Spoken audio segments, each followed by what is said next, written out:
Hello, viewers and listeners. This is the Old Henderson Real News Show. Organize, don't criticize.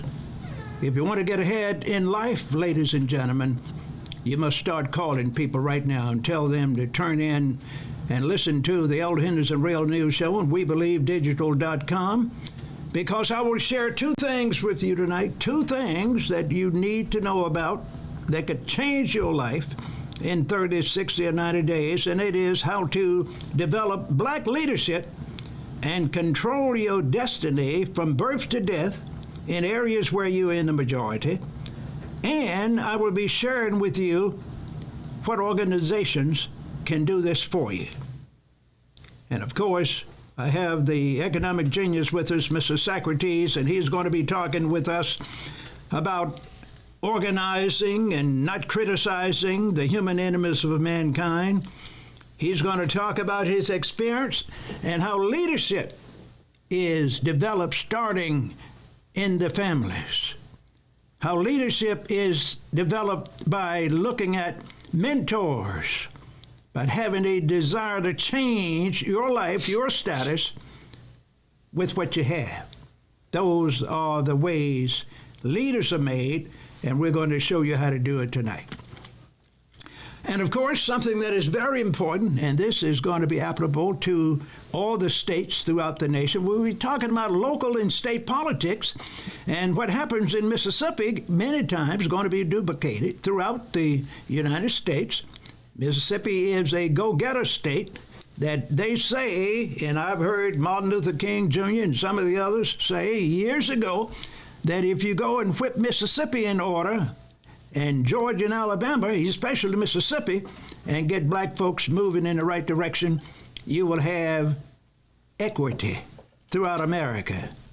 Those boys believed in integration. They say you will be integrated into the mainstream America.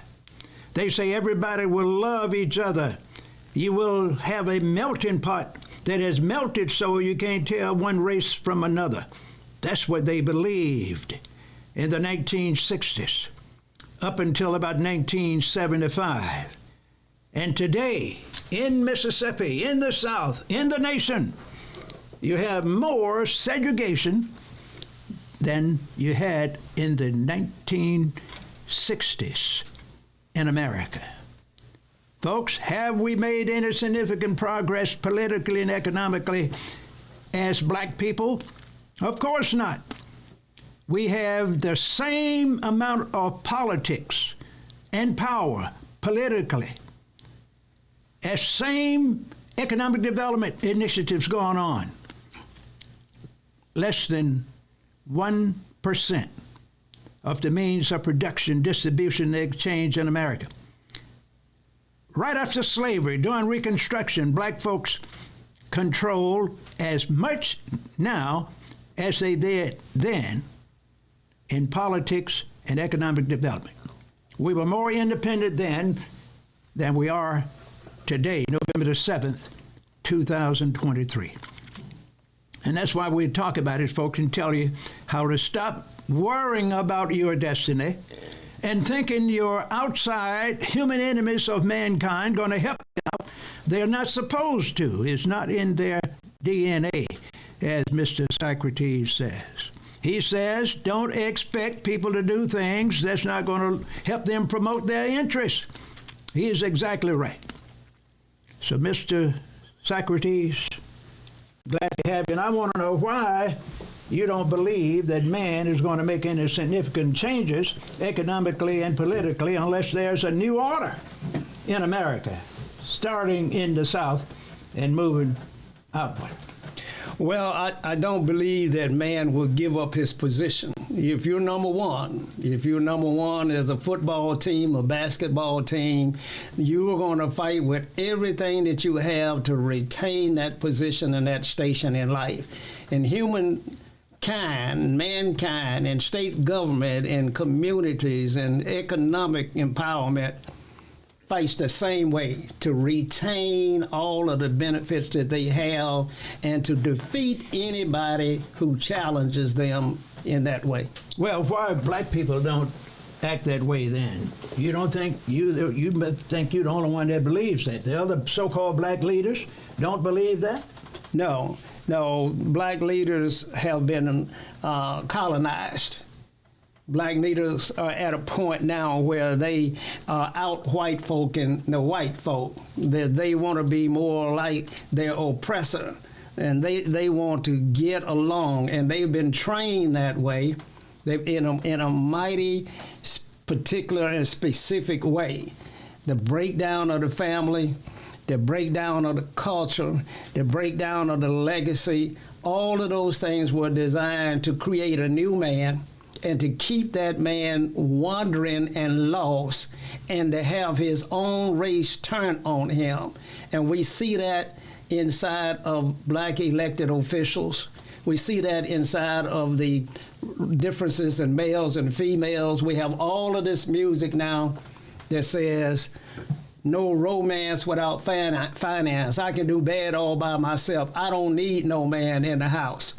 All of that is part of the program designed to keep African Americans at the very bottom. Well, that might be true, but we're going to change that tonight again because we're going to tell you how you can start reversing that within 4 years.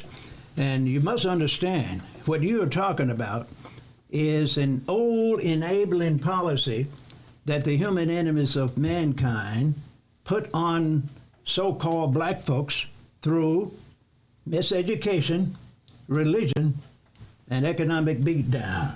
Those three things destroyed the black folks because they have always been told that if I have a better idea than you, since you are nothing but a savage, you are nothing but an outcast, we are going to rule. Our ideas are the best. So to change this, we're going to look at a new order of things tonight and in the future. For the next 7 years, we're going to talk about this. You have to have a new area of training. You can't depend on the public schools from kindergarten through high school and the public colleges and universities to train black folks anymore. If you look at some of the greatest black leaders, you will find that many of them started in these black institutions, and many of them were trained through mentors of community leaders, preachers, politicians, doctors, lawyers, and these people were not public school recipients, most of them. You want to get back to that and let the community organizations and the churches train black people if you want to see a significant change in the next 4 years. For instance, where are the black baseball teams today, 2023? You don't have them in the local churches anymore. Where are the Girl Scouts and Boy Scouts? You don't have them in the black churches anymore when I came along. Where are those communication groups that will teach kids how to speak and how to perform? You don't have that anymore. Usually you might find a few programs in the public schools, but they are not significant. They teach them how to sing and dance, do a few raps, and that's about it. So we got to get away from that. And the two areas are significant. The first one is the church. And I'm going to give you a little history of what the church could do today. And we have research to show that the churches on a denominational basis should be the trainers and educational institutions starting at the lower level, at the local church, and then work with the denominations as the guiding principle. The president, for instance, of the state of Mississippi, who is over the Baptist Convention, the top leader in the Methodist Church, can organize with their members, starting with the smallest church in the group, and start training their people in the following areas: education, economic development, politics, and train those leaders because they're not going to do that in the public schools. Or the community organization members usually belong to a local church. And they are at a position now where the local church is not very effective, even though you have more local churches, state churches, and national churches in America than you ever had before. Even though the numbers are high, the membership is low. And it's because they are not training, they're not teaching. They don't have the role models they used to have in these churches. They don't have the role models they used to have in the NAACP, the Urban League, the community organizations. Now, why you think then the leaders have changed versus to what you see today with so-called black leaders in Mississippi and in the nation and the world? What happened in your opinion? Well, there's been a breakdown of the black man. We have displaced the black man and moved him out of his rightful position. And when you do that, the leadership, the race, the community is going to suffer. And no one wants to acknowledge that. No one wants to acknowledge the fact that Mississippi has more people incarcerated than any other state in the nation, and that we're the poorest state in the nation, and that it has a significant impact in our communities. And when I walk in these communities and I see 9 years old and 10 years old carrying Uzis and AK-47s with their pants down below their butt, it tells me that there is a lack of a man in that environment. And so that's why we have leadership now that we're putting in place that has no allegiance back to the community that put them in the job in the first place. They have no ties back to the community. And that's how you see African Americans leadership giving and awarding contracts to folk that don't look like the members of their community that sent them down there. Well, that's because, Mr. Socrates, and you know this better than most, that's their job.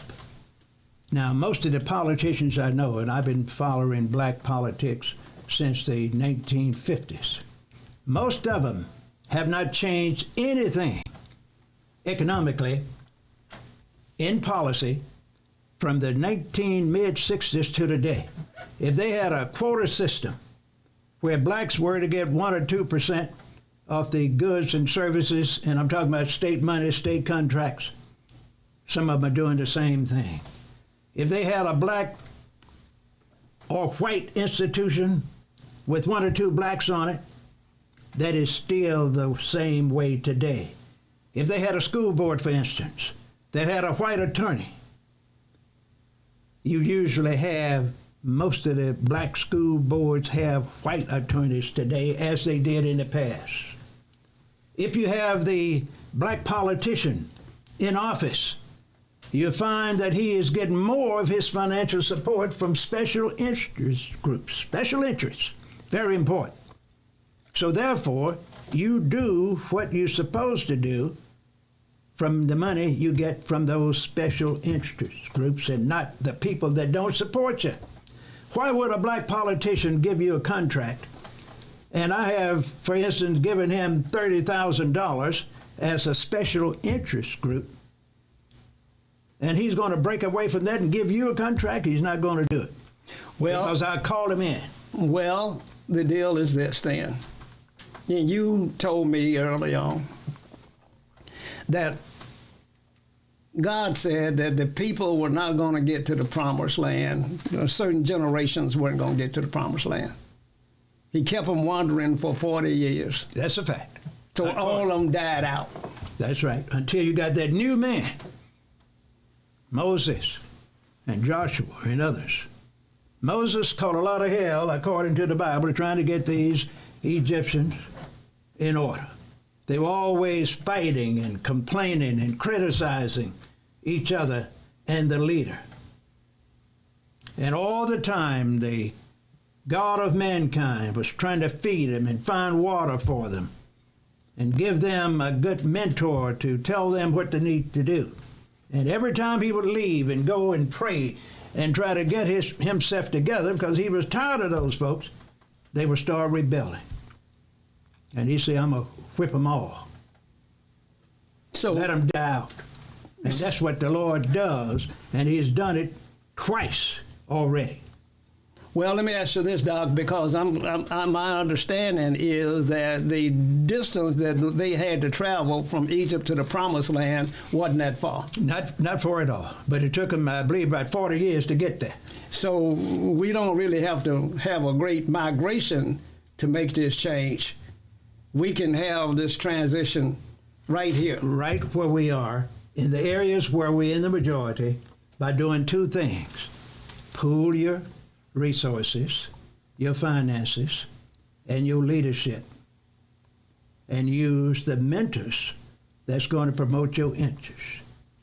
They're important people in the community.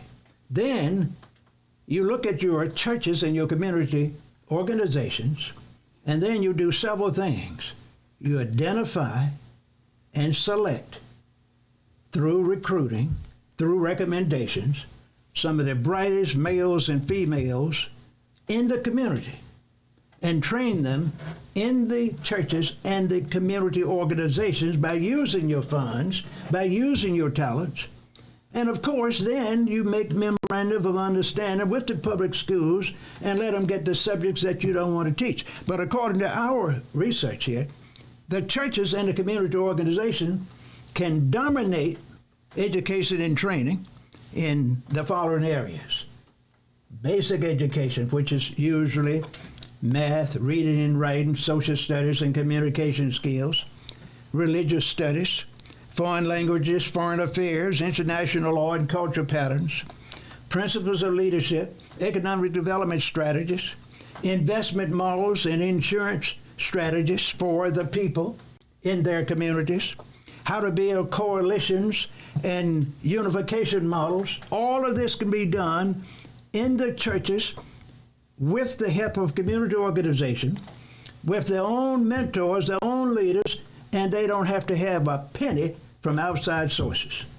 You get your money from outside ideologies will come in and dictate and tell you what to do. Because if you get the money from them, they're going to do like they did the civil rights leaders. I don't like to say this, but it is a fact. They sent a lot of spies from the north, the east, and the west to come and join your organizations and say, I'm with you, and then report on you and say, this black person, this black female is saying and doing this. So they're going to be taken care of economically or physically. Run them out of town or actually kill them, burn the house down, burn the church down. And then they will say, on the federal level, even though you are being abused, and it's not right, they're only violating and punishing you because you are breaking a state law. We are outside observers. You're not breaking a federal law, even though they were lying at the time, because we always know the state supersede the local area anytime, the federal government. And I could see the times when I would think they were the FBI, and I've made it stated, known many times, where they would be beating black folks to death halfway in Jackson and other areas all over the nation, and they are standing there looking and observing, knowing when the next activity was going to take place, because they had their spies in the black churches, in the few black schools that were doing anything. They had their spies in the Ku Klux Klan. So the federal government knew what was going to happen. And when they killed someone, they would allege they didn't know who did it, but they always did, and just search around and tell lies and eventually solve the case. We allowed that to happen because we were not unified. We depended on outside influences. Now, some people say you can't make it on your own. That's the only way you will make it as a group of individuals, as a race.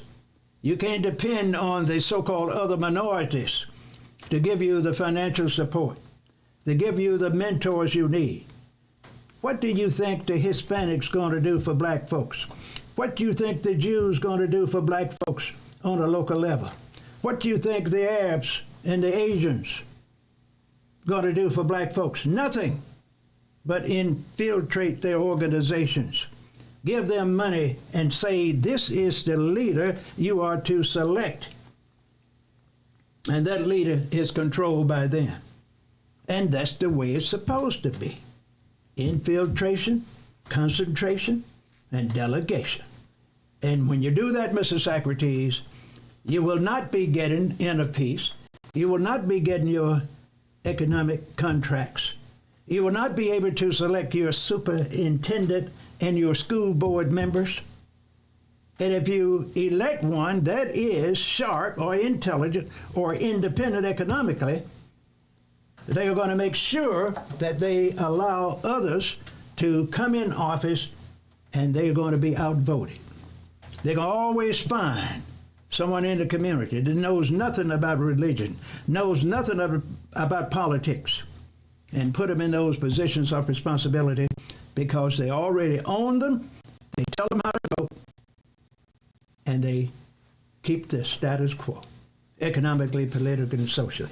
Now, if you agree with that, there's nothing for you to say.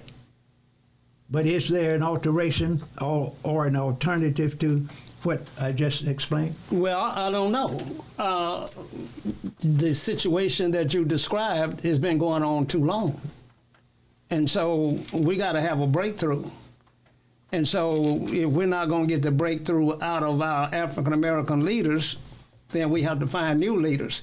If our churches are not giving us what we need in order to move forward, if they are controlled by individuals that have been colonized and compromised, then we can't depend upon the church to do the things you're talking about. You're exactly right. Now, the thing is, I was reading the other day, I mentioned this on another show, about creation of new leaders.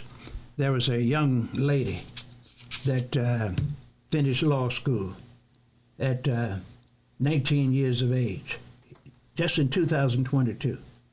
She went to public schools, started off in the public schools, had such a difficult time, looked at as a corrupter, what I call a corrupter of education. She was very smart. She was held back. Her mother had enough sense to know that I cannot keep my daughter in this situation. She and her husband decided they would just homeschool her and get her tutors in the community. Let her go and get involved in community organizations. Teach her how to study independent and take tests and pass the test to get the credentials she needs versus staying in school for 12 years.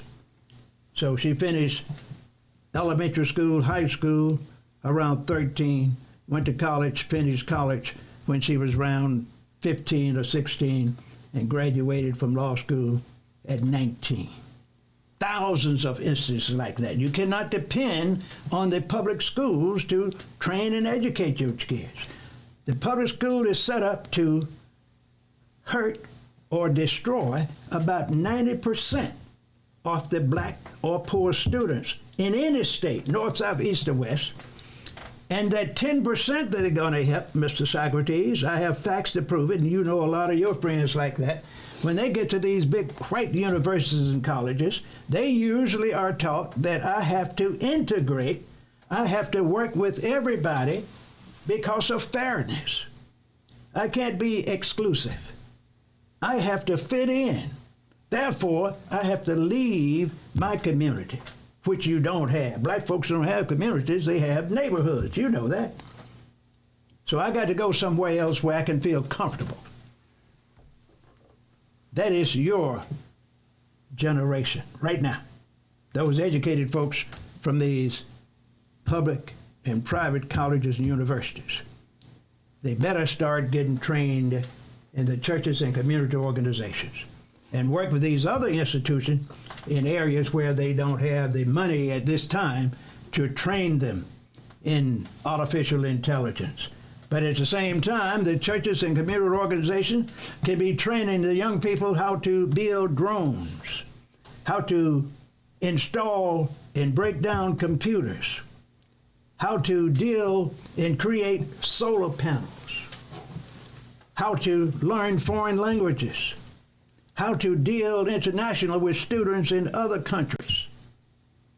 All of this can be done without any public school education for the regular student. That 10% I mentioned, they are lost anyway. Very few of the 10% of black preachers, black politicians that did not get that mentor training from their own folks are usually what I call generalists. They forget that they are black. And they say, what I'll do in this area is for everybody. I love everybody. I can't do anything specifically for black people because they don't support me anyway. That's it. Now, if you have a better idea, I want you to tell me because I always want to be corrected. Every now and then, and pretty often, I am on the wrong page, so straighten me out. Well, I tell you this, Doc. We got to find an organization that subscribes to what you're teaching and the things that you're talking about that's different. Now, I don't know of all of the organizations out there, the church. I don't know if it has an economic arm. It doesn't have. All of the social organizations, the fraternities, the AKAs, the Deltas, the Kappas, the Alphas, all of the fraternity organizations, they don't have an economic arm. The Urban League, they don't have an economic arm that benefits black people. And so we don't have an organization that focuses on unifying and improving the black community. Well, that's because the leaders cannot depend on our current leaders in the church, our current leaders in the schools. These local churches that have 30 or 40 members or more are going to have to look at the students in their churches and call those counselors and the parents and say, I want to see the performance of our students. How many passing? How many are not? And they can set up tutorial programs in reading, math, and communication in the church with small groups, 5, 10, 15 in the class. And let the honor students in elementary school, in middle school, teach the others. On and on and on. They wouldn't have to hardly spend any money to do this. And in 6 months, they can give a first grader the second grade test, and he can pass 2 or 3 tests in 9 months and be in the 4th grade. Versus in the public school, you just sit there for 3, 4, or 5 years, 10 or 12 years. On and on and on. Now this can be done, but not done because people have been brainwashed to believe that I can't do it myself. And you are going to have to stop doing that. Well, I think we are going to stop doing that. I think that the young African Americans of today are not following the traditional course that your generation, my generation, and the generations after us. There's been a real shift in the African American culture. There's been a shift in the fact that they're not attending churches. They don't believe in submission. They don't believe that the system is there for them, that it benefits them in any way. And so they are waging war without a general, without leadership. And so what we see is chaos.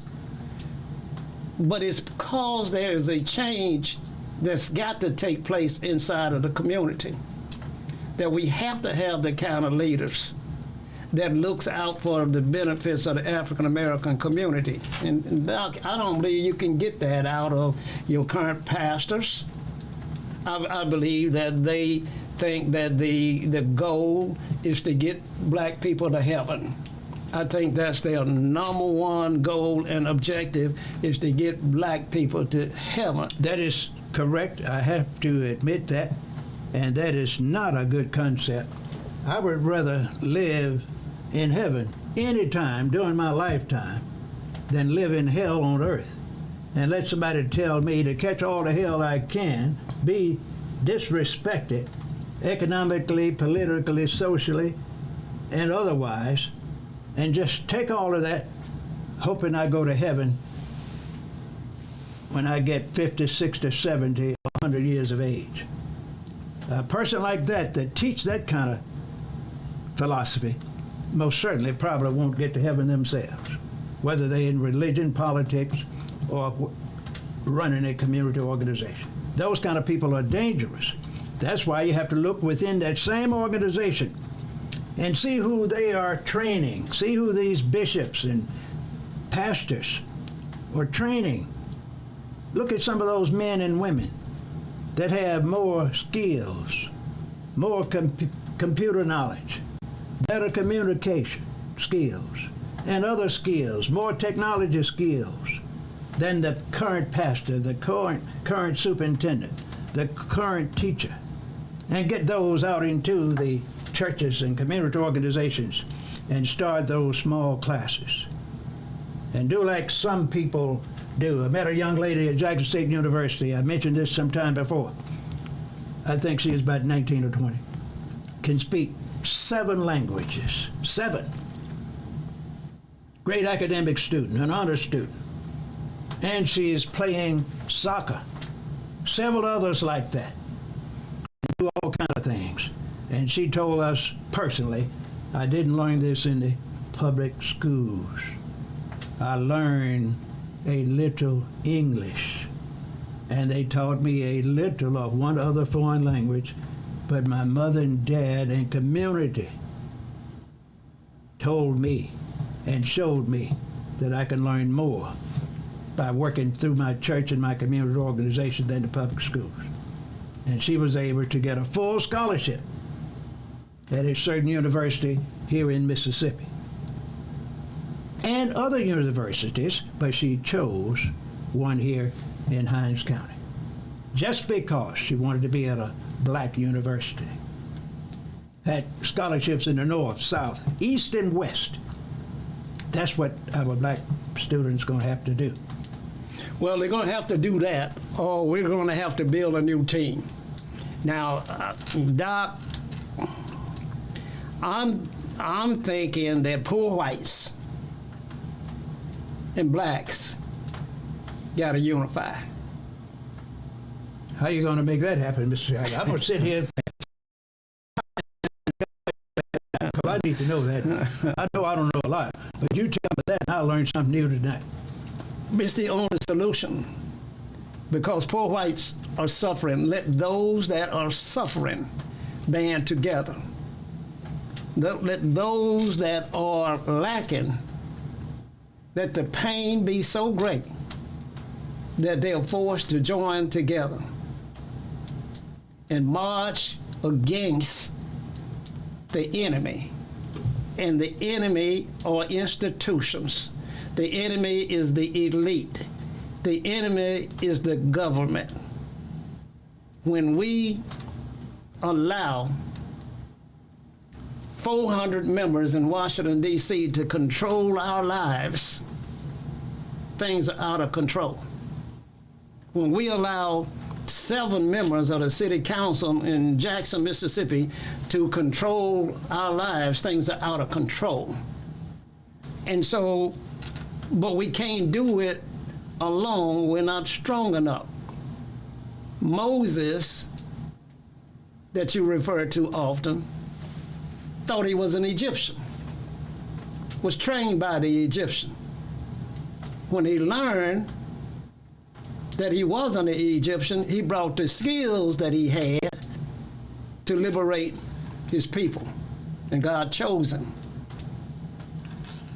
We are going to have someone that understands the enemy's methodology, strategy, been trained by him, that understand he's not one of them, to unify poor whites and blacks. Well, let me tell you, from history, they tried that once. Oh, really? And every time the poor whites and poor blacks got together in economic activity, especially in unions, they were taught that you should not associate with these blacks in this car industry, in this mine, or at this local community school. You are better. And the poor white will say, well, I don't see that I'm any better. And then in a few months, a few years, you'll find that separation, because that poor white is going to be elevated over the black. He's going to be a union supervisor. He's going to be the coal miner that sit there and distribute the water. And in a few months, a few years, he has moved to the next level, socially, economically, in his ability to be a leader. And he forgets that he was poor 10 years ago. That happens and always has happened. So you can't depend on whites and blacks getting together. That is not going to happen anywhere in the world, no longer than 5 or 6 years at a time. Because as they divide and conquer, they want to be like their own people. No. Poor whites want to be white. They want to be middle class. They want to be upper class. But so do poor blacks. That's right. Poor that's blacks right. don't want to be white, but they want to be middle class. No, they want to be white and middle class, most of them. And that's why you have to train your own folks, Mr. Socrates. Same thing happened in the plantations after the Civil War. You had more poor whites than blacks during Reconstruction. Believe it or not, they were starving to death. And they had to leave them plantations because they didn't have the money to own anything. And those few instances where the black and white farmers would get together, their peers would burn those black farms down. I told you some time ago how they used to poison the water and the cattle and other off the black farmer that was making progress. Sooner or later, he would disappear, burn his house down. When the churches start working and getting themselves together collectively, they will be bombed or burned down. When the preachers that believed strongly about righteousness and about heaven while they were alive, they didn't mind catching hell on earth because they knew that there was going to be something better, and they killed a lot of those folks. That is going to have to be changed. You create your heaven on earth, get the leaders and the resources you need, and build your heaven, and your enemy will leave you alone because they will come to you like sheep, trying to find out how you can go through all of this competition and denial, all this racism, and still be independent economically, politically, and socially in areas where you're in the majority. So we can't have this. We've got to teach integration. If you don't want to integrate with me, I'll integrate with you. I'll marry your daughter. I'll marry your son, just to get you confused so I can take over. We have to watch that kind of stuff. We might have to watch it, but I will remind you that suffering and the understanding of pain and suffering has the similar effect on people. Two men in a foxhole, you were in the Army. That's correct. One white and one black, are together. Their survival depends upon one another. In life, in this economy, in these conditions that we're in, poor whites are out suffering blacks. And so they too must come to the position that their army is not large enough by themselves to make a difference. They must recruit blacks. We don't have to recruit them. Their pain and suffering will make them recruit us. Well, that it might supposed to happen, but it's not going to happen. Not going to happen. I don't care how bad a black white person is, and I've read about it, heard about it, and got some old relatives that pass for white. Don't nobody want to be black, not even black folks. And I'm telling you, and I've been teasing my old white relatives for years about that. They won't even identify that they are your cousin or your uncle in public. And they don't want to be what I call sabotage in their communities with their education, in their positions of responsibility. And we have a lot of them here in Mississippi, Alabama, Georgia, everywhere. We all have those folks that we can't talk to in public as relatives. So if nobody wants to be black. Now that's the statement that you just made. Well, that's the fact. Historically nobody wants to be black. Now, blacks don't want to be black. There might be one or two exceptions somewhere. But historically speaking, black folks were taught that you're so low on the totem pole, politically, economically, religiously, and all the other categories, that you are not worth anything. You need to be like me. I have the best religion. I have the most money. I have the biggest house. My horse is even better than yours. Mine is a thoroughbred, and yours is a mixed breed. That may be true, but my chicken and roosters are better than yours. My hen lays a bigger egg than yours. So therefore, get rid of yours and learn how to develop one like I have. In the trailer park, the chickens are the same size. In the trailer park. Right. The chickens' eggs are the same size. The white folk that are in the park have small chickens too. Of course.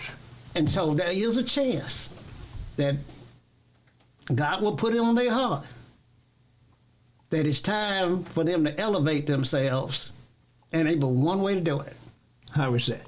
To join poor blacks. It's not going to happen because most people I know that are professing to be Europeans anywhere in the world don't practice Christianity. They allege to be Christians, but they don't practice it. They practice what I call their version of Christianity.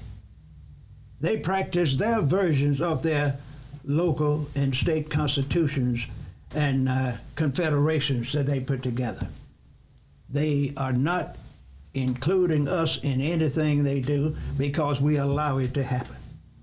Anytime you go running behind someone, trying to get them to accept you, you're wasting your time and getting yourself deeper and deeper in economic and political trouble than you could be if you would just forget about what other people have, figure out what you want, and be able to dominate them through your success and leave those folks alone. Just rule where you're in the majority. If you're going to have a political, economic system, education system, have the best, because you have the resources to do it, you have the talent to do it, and you have the mentors that have done it. And try to get them to work with you. And you're going to only have a few. You don't need but a few. And start right in that local community, on the precinct level, in that little old local church that has 50 or 60 members. Then you get the larger churches involved. Now, the hardest thing you're going to find is getting the denominational leaders to work with you. And that's where you have to work, and it'll take at least 5 to 7 years to change that. You have to get those young preachers that have been educated, self-educated, educated through the so-called institutions, private and public, that were from the families that believed in self-elevation, and get them in positions of responsibility as the assistants to the major denominational leaders. Let them get on commissions in those organizations, agencies and boards, be co-directors, and in 5 to 7 years, they can vote out the current president or the current vice president. Because usually the current president going to select one of his friends in the pastorage to be his vice president. He's going to get that Laurel sister that he's been knowing for years, the bishop's daughter, to be his major secretary. On and on and on. So if you're in a leadership position, you have to stay away from those kind of folks. And when you get a position where you can appoint someone, you get someone just the opposite. Someone that is self-centered, that love themselves, that not happy with the administration of the top denominational leaders, not happy that they don't have their own conference centers, not happy that they don't have their own education centers. That's what you have to get. And when you continue to promote the same by loving others more than yourself, and I told you last week about how a lot of the black leaders in the NAACP, the black denominational leaders in all the major black religions, every time they have a meeting, the European Americans know more about their meeting in 2 hours than the membership, because they go and have their meetings in the big white hotels, using their technology. And I know from experience, and this happened at the Masonic Temple when I was at a certain institution in Jackson, where a white company put the communications system together for the NAACP. They had a black man that had a chance to do it, but the leader at that time wouldn't hire the black man to do it because he said, you are not representing a company that can do this. But this black man had a contract from a company that was national in scope, and he was trained to do some of the things the local electrician and communication experts couldn't do. So he was turned down. And they put a system in where they always heard what was going on in the Jackson Masonic Temple, in some of these other hotels, nationwide. And a lot of people know this, but most won't talk about it. That's why whenever you had a demonstration planned, whenever you're going to boycott somebody, they always knew about it. And then they had these personal individuals that they loved and supported that were dead.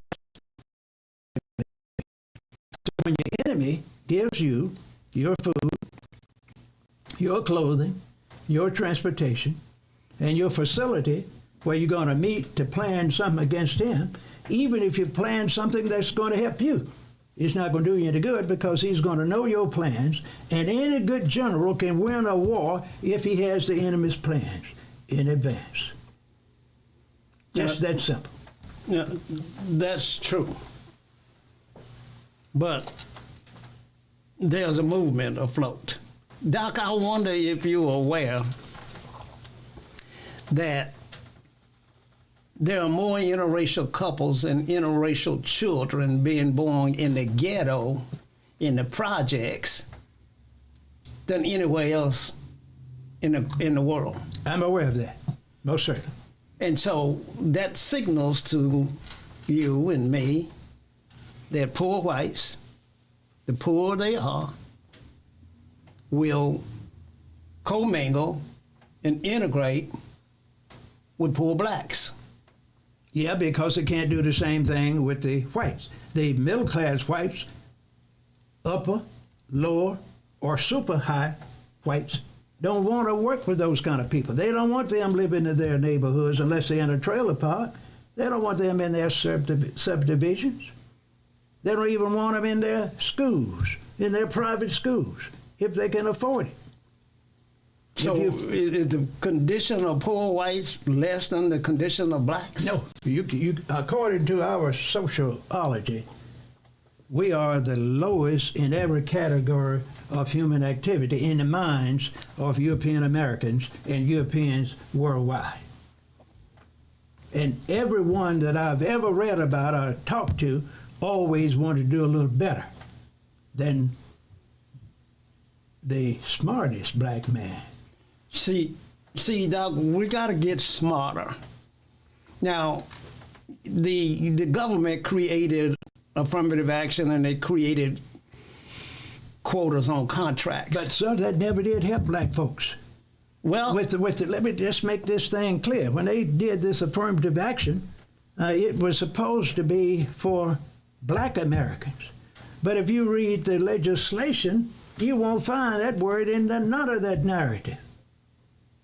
They use the black American and change that to be minorities. And then they decided who the minorities were going to be. It most certainly weren't black folks. The greatest minority in all of this old affirmative action legislation, guidelines, and policies were the white female.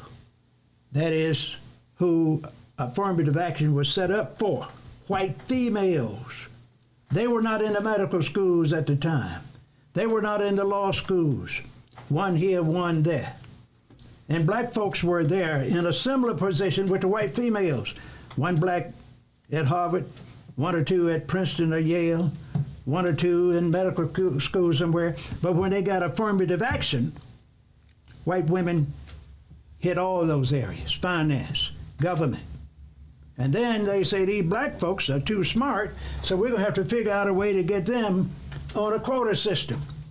So they started testing you to see if you qualified to get in medical school, law school, schools of engineering. During those periods, and I'm talking from experience, you had to put a picture on your application. And then, when you were super selected as 1, 2, or 3, the person that made the final decision, and I've been on some of those committees, the upper leaders will tell you, I hate to say it, but it's true. Now, whoever qualified out of this group, I know who the applicants are. I've already consulted with personnel. These are the 5 applicants that I'm going to send down to you. They give it back to personnel, send it to the person they have selected to hire that person or recommend to the vice president or the president of the school or the industry. And say the one that I initial must come to me as one of the candidates because this is the best person, not because of their education and training. I've been on those kind of committees. Well, Doc, and you better not send the best qualified person and not put one of those initial signatures there on that applicant. Well, so let me ask you this, Doc. Yes, sir. But what group is it more likely to work with black folks? I understand that black folks are the lowest of the lowest in society throughout the world, but they have to team with someone. No, they don't. They never. Well, what group would be more likely if they could? Couldn't they team with Arabs? Can they team with the Jews? Can they team with the Catholics? Can they team with the Russians? No. You don't have to go any further. No. The black folks can't team with anyone. If you team with the Russians, the Catholics, you'll be a Russian or a Catholic in 3 to 5 years. You'll forget you're a black person because you don't want to be with them yourself. You want to move out of that community. You want to go to the community where they are, go to their schools, go to their churches, and tell your bishop, man, we got to change and get in their religious denomination. Man, what's wrong with you? Say, your religion ain't good enough for me. That's the way it's done. You're not going to find anybody forming coalition with black folks other than a small percentage of black people. And I told you it takes a few years to make this happen, but you start on the local level. And you got to forget about the old leaders. I like to call them the incumbents. Those incumbents not going to do very much other than try to stay in office another 4 years, another 2 years, or another 6 years. And we have to look at the incumbents like they have done in Hinds County, in the supervisor's race. You have to say, we're going to get most of these incumbents out, and we're going to have a majority of new people with no government experience, but people that have experience in business, retired educators, retired religious people. That's who we're going to have.